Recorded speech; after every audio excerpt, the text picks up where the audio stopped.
Hello students, welcome to the channel. So student, जैसे कि आपको पता है कि हमने रेजिडेंशियल स्टेटस के अपने जो भी पार्ट्स हैं सारे के सारे वो अपलोड कर दिए हैं। आज हम फर्स्ट हेड ऑफ इनकम लेकर आए हैं, that is income under the head salaries. और आपको मैं बता दूं स्टूडेंट कि total number of heads in income tax that is 5। Okay, तो हेड्स ऑफ इनकम जो है स्टूडेंट वो हमें सेक्शन 14 में दे रखा है। किसमें दे रखा है? सेक्शन 14 में। तो अगर हम ऐसे कर दें 1 + 4 इज इक्वल टू कितना होता है 5, तो एक चीज ये पता चल गई कि there are 5 heads of income. कितने हेड्स होते हैं? There are 5 heads of income. तो पहला हेड है हमारा income under the head salaries, income under the head salaries. Okay, income under the head salaries. अब एक ये हेड है। ओके, उसके बाद दूसरा हेड होता है income under the head house property, income under the head house property. Okay, income under the head house property. ठीक है, तीसरा हमारा हेड होता है income under the head PGBP, profits and gains of business and profession. Next है हमारा head, next है student हमारा head income under the head capital gain, income under the head capital gain. और एक आता है हमारा रेजिडुअल हेड। रेजिडुअल हेड का मतलब क्या है कि ये कौन सा है? Income under the head other sources. Okay, income from other source. ठीक है, इनकम फ्रॉम अदर सोर्स मतलब अगर जो बाय डिफॉल्ट इन चारों में कवर अप नहीं होगा तो बाय डिफॉल्ट कहां पर आ जाएगा? वो अदर सोर्सेज में आ जाएगा। जो चीज इन चार पहले हेड में कवर अप नहीं होगी वो कहां पर आ जाएगी? अदर सोर्सेज के अंदर। ठीक है, तो income under the head salaries student हम आज स्टार्ट करेंगे। ठीक है, चैप्टर है हमारा, चैप्टर है इनकम फ्रॉम सैलरीज। ठीक है, income from salaries, income from salaries. Okay, तो सबसे पहले हम आपको बताएं स्टूडेंट कि हमें सैलरीज में पढ़ना है। तो सैलरीज में 3 सेक्शन पढ़ने हैं हमें, सेक्शन 15 से लेकर सेक्शन 17 तक। कहां से कहां तक पढ़ रहे हैं? सेक्शन 15 से लेकर सेक्शन 17 तक हमें पढ़ना है। ठीक है, अब एक एक करके देखते हैं कि सैलरीज में पढ़ना क्या है। पहले तो वो बात करते हैं कि सैलरी में टैक्सेबिलिटी कैसे होगी। ओके, सैलरी में टैक्सेबिलिटी होगी स्टूडेंट, याद रखना, when there is employer, when there is employer and when there is employer and employee relationship exist, when there is employer employee relationship exist, मतलब जहां पर एम्प्लॉयर और employ की relationship exist करेगी, जहां per employer और employ relationship होगी, उसी case में हम सैलरी को क्या कर सकते हैं? टैक्सेबल करेंगे। ओके, जो भी सैलरी मिलेगी कौन से हेड में टैक्सेबल करेंगे? Under the head salary. जरूरी नहीं है कि सैलरी, हर एक सैलरी जो आपको दी जाती है वो सैलरी हेड में टैक्सेबल हो। सपोज करते हैं पार्टनरशिप फर्म है, क्या है? पार्टनरशिप फर्म है। ठीक है, पार्टनरशिप फर्म। अब इस पार्टनरशिप फर्म में पार्टनर्स हैं 3, ए बी सी। ओके, ए को सैलरी मिल रही है, ए को क्या मिल रही है? सैलरी।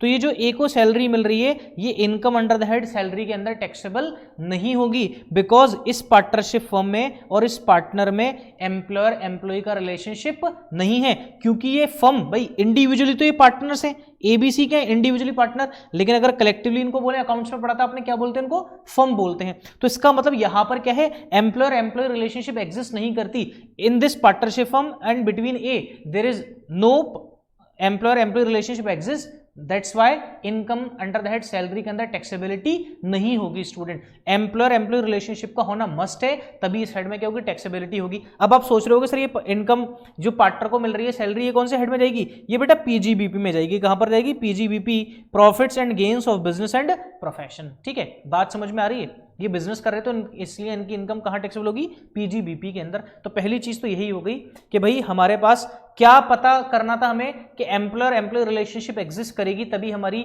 सैलरी हेड में क्या हो सकती है? टैक्सेबिलिटी हो सकती है। ठीक है, बात समझ में आ रही है? तो अब हम बात करते हैं सेक्शन की। सेक्शन 15 से लेकर 17 तक क्या है?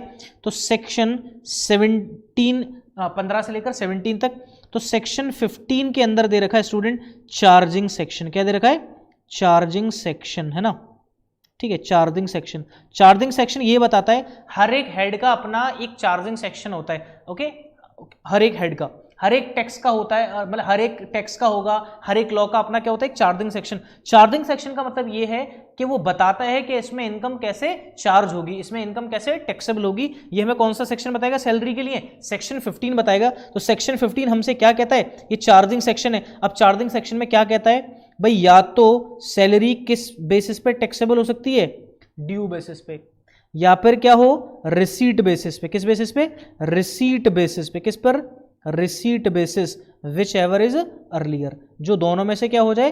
अर्लियर हो जाए। ओके, ड्यू और रिसीट या received, which ever is earlier. भाई ड्यू हो जाए या रिसीव्ड हो जाए, जो दोनों में से पहले है, जो दोनों में से पहले है। सपोज करो, सपोज करना अप्रैल, मई, जून, ठीक है, जुलाई, ये 4 महीने आपने काम करा, 4 महीने की आपको सैलरी मिल गई। ओके, अगस्त भी निकल गया आपका, अगस्त और सितंबर की आपको सैलरी नहीं मिली, अगस्त सितंबर की सैलरी नहीं मिली तो आउटस्टैंडिंग है। तो इसका मतलब आपको ये 4 महीने की सैलरी तो मिल गई, 4 महीने की, लेकिन ये 2 महीने की सैलरी आपको नहीं मिली, तो ये आउटस्टैंडिंग है। तो इसका मतलब क्या है? आपको रिसीव नहीं हुई, लेकिन ये सैलरी भी आपकी क्या हो जाएगी? टैक्सेबल हो जाएगी। क्या हो जाएगी? टैक्सेबल। ओके, अब मान लो सितंबर चल रहा है, मान लो सितंबर चल रहा है, ठीक है, अक्टूबर, नवंबर, दिसंबर की आपने अपने एम्प्लॉयर से एडवांस में सैलरी ले ली। क्या ले ली? एडवांस में सैलरी। कब ले ली? इन सितंबर आपने एडवांस ले लिया 3 महीने का, और अक्टूबर, नवंबर, दिसंबर 3 महीने का क्या ले लिया आपने? एडवांस ले लिया। तो ये ड्यू तो होगी, ये अक्टूबर में होगी, ये नवंबर में होगी, दिसंबर में, लेकिन आपको रिसीव्ड कब हो गई? ये रिसीव्ड कब हो गई आपको? ये स्टूडेंट बताओ, रिसीव्ड कब हो गई? सितंबर में। रिसीव्ड कब हो गई? सितंबर में। तो सितंबर में ही क्या हो जाएगी? टैक्सेबल लिखा हुआ है, या तो ड्यू पहले हो जाए या फिर रिसीट पहले हो जाए, दोनों में से क्या हो? अर्लियर। ओके, तो बात समझ में आ गई? ठीक है, हमारे पास तीसरा आता है इसमें, third one is arrears of salary. Arrears of salary.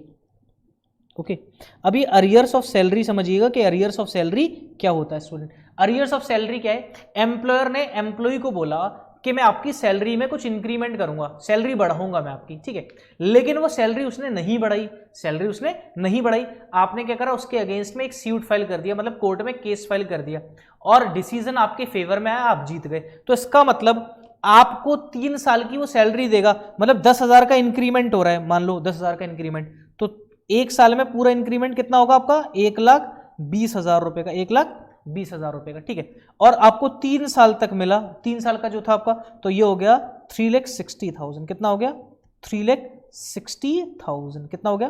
3,60,000। अब जरा समझना इस चीज को, 3,60,000 आपके पास एक साथ आ गए। क्या आ गए? आपके साथ एक साथ आ गए। तो इसका मतलब क्या है? आप मान लो पहले से इनकम 7 लाख रुपए पर मंथ कमा रहे हो। कब कमा रहे हो? 7 लाख रुपए पर मंथ। तो ये जो आपको मिला है, ये 1920 में मिला है। ये जो आपका अरियर है, कब मिला है? Arrears received. Okay, arrears received in 1920, और आपकी एक महीने की इनकम कितनी है? 7 लाख। तो 7 लाख तो 1920 में आपको यही मिले होंगे, और अरियर्स भी मिल गया 1920 में। कितना मिला? 3,60,000 रुपए का। इसका मतलब आपकी इनकम कितनी हो गई? 10,60,000, और 10 लाख से ऊपर आपकी इनकम हो गई तो आपका स्लैब रेट भी क्या हो जाएगा? चेंज हो जाएगा। क्या हो जाएगा? Slab rate change. इसका मतलब आपके ऊपर टैक्स इंपोज क्या होगा? ज्यादा। अगर ये हर महीने आपको मिलती रहती 10,000 रुपए तो आपके ऊपर इतना बर्डन नहीं आता, लेकिन अचानक से आपको मिल गई तो अब 10,60,000 रुपए पे आपको क्या देना पड़ेगा? टैक्स देना पड़ेगा। इसीलिए इसमें आगे और लिखा subject to the amount of rebate. Subject to the amount of rebate, क्या आपको क्या मिल सकती है? इसमें रिबेट भी मिल सकती है अंडर सेक्शन 89। कहां पर मिलेगी रिबेट आपको? अंडर सेक्शन 89 के अंदर आपको क्या मिल सकती है? रिबेट। रिबेट का मतलब होता है रिलीफ, रिलीफ मतलब छूट, कुछ ना कुछ। ओके, आई होप यहां तक बात समझ में आ गई आपको। तो हमने देखा ड्यू और receipt which ever is earlier, तीसरा हमने देखा अरियर्स ऑफ सैलरी। क्लियर है?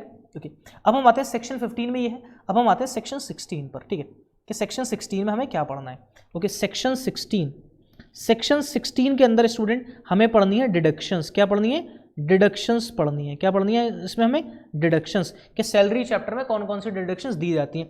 तो सेक्शन 1A में अगर हम देखें तो सेक्शन 1A में स्टूडेंट हमें दे रखा है स्टैंडर्ड डिडक्शन। कितनी दे रखी? क्या दे रखी है? Standard deduction. क्या दे रखा है? स्टैंडर्ड डिडक्शन दे रखी है, और स्टैंडर्ड डिडक्शन है ₹50,000। कितनी है? ₹50,000। ओके, पहले 40,000 थी। ओके, उसके बाद सेकंड डिडक्शन है हमारे पास एंटरटेनमेंट अलाउंस। क्या है? एंटरटेनमेंट अलाउंस, ठीक है, entertainment allowance. Okay, entertainment allowance. अब एंटरटेनमेंट अलाउंस किसको दिए जाते हैं? सिर्फ और सिर्फ किसको?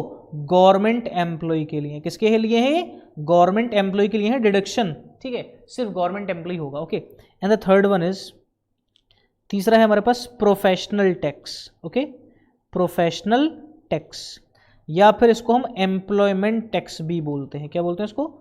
एम्प्लॉयमेंट टैक्स भी बोलते हैं। प्रोफेशनल टैक्स और एम्प्लॉयमेंट टैक्स, ओके। सबसे पहले तो स्टैंडर्ड डिडक्शन, ये आपको पूरा फ्लैट रेट है, कितना फ्लैट अमाउंट है, कितना 50,000 रुपीज। अब देखो एंटरटेनमेंट अलाउंस क्या होता है, इसके लिए क्या कहा जाए, ओके देखिएगा। एंटरटेनमेंट अलाउंस पहली चीज तो ये किसको मिलेगा? गवर्नमेंट एम्प्लॉय को। तो सेक्शन 16 क्लॉज 2, ठीक है। एंटरटेनमेंट अलाउंस, ओके, क्या है? एंटरटेनमेंट अलाउंस बता दिया किसको मिलेगा? सिर्फ गवर्नमेंट एम्प्लॉय को एंटरटेनमेंट अलाउंस, ओके। अब देखिए entertainment allowance, least of the following, least of the following three, least of the following three shall be exempt, shall be exempt। exempt का मतलब कि जो अभी हम तीनों चीजें पढ़ेंगे, तीनों में से क्या जो क्या होगा? लीस्ट होगा। तीनों में से जो लीस्ट होगा वो क्या हो जाएगा? एग्जेम्प्ट हो जाएगा, मतलब उस पर आपको टैक्स नहीं देना, ठीक है। तो कौन क्या है वो देखते हैं एक बार। सबसे पहला है हमारे पास actual entertainment, actual entertainment, okay, actual entertainment allowance received. जो भी गवर्नमेंट एम्प्लॉय को गवर्नमेंट की तरफ से क्या मिले होंगे?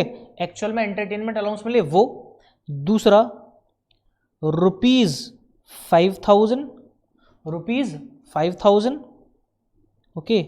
और तीसरा 20% of salary, 20% of salary, okay, 20%। और याद रखना स्टूडेंट 99.99%, ओके, हमेशा कितना आएगा? 5,000 ही आएगा, ओके, 99.99%। अगर ये कम है, वरना 20% सैलरी हमेशा ज्यादा आएगा, ठीक है। मेनली यही आएगा, वो क्वेश्चन को देखकर पता चल जाएगा। जो तीनों में से क्या होगा? मिनिमम वो क्या होगा? एग्जेम्प्ट होगा। अब टैक्सेबल कैसे निकालते हैं भाई? अगर टैक्सेबल अगर हमें निकालना है तो टैक्सेबल कैसे निकालेंगे? ठीक है, टैक्सेबल निकालेंगे actual entertainment allowance, actual entertainment allowance received minus exempted. जो एग्जेम्प्टेड निकाला है उसको क्या कर देंगे? माइनस कर देंगे। किस में से? जितना एक्चुअल में मिला है उसको क्या कर देंगे? हम माइनस कर देंगे, ठीक है। क्लियर हो गया? ओके। उसके बाद आते हैं हम सेक्शन 16(3) पर। सेक्शन 16(3) ऐसे नहीं लिखेंगे आप, ओके, ऐसे नहीं लिखेंगे 3, ठीक है, जैसे मैं लिख रहा हूं ऐसे ही समझना, ओके। सेक्शन 3, अब इसमें हमारे पास है प्रोफेशनल टैक्स। क्या है?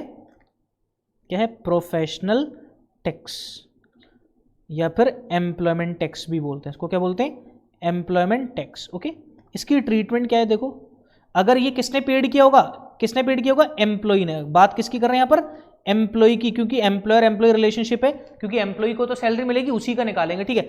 अगर एम्प्लॉय ने पे किया है तो पहले तो क्या करते हैं भाई? उसकी इनकम में इसको ऐड कर दो, ओके। बाद में इसको क्या कर देते हैं? हम माइनस कर देते हैं। पहले ऐड कर देंगे, इनकम का पार्ट बनाएंगे, अगर कुछ मिला है उसको, ओके, फिर उसमें से क्या कर देंगे? माइनस कर देंगे जितना भी प्रोफेशनल टैक्स इसने क्या करा है? पे करा है। बात समझ में आ गई? क्लियर है? ठीक है, चलो। तो 2 सेक्शन हो गए, सेक्शन 15 और सेक्शन 16। अब नेक्स्ट आते हैं हम सेक्शन 17 पर। किस पर आते हैं? सेक्शन 17 पर। अब सेक्शन 17 में डेफिनेशंस दे रखी हैं। क्या दे रखी है? डेफिनेशंस, ठीक है। अब देखो सैलरी के अंदर क्या क्या आता है। Salary includes wages, commission, okay, annuity, gratuity, okay, provident fund, ठीक है, अरियर्स ऑफ सैलरी,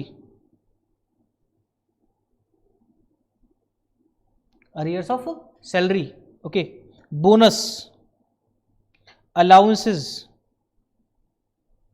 परक्यूजिट्स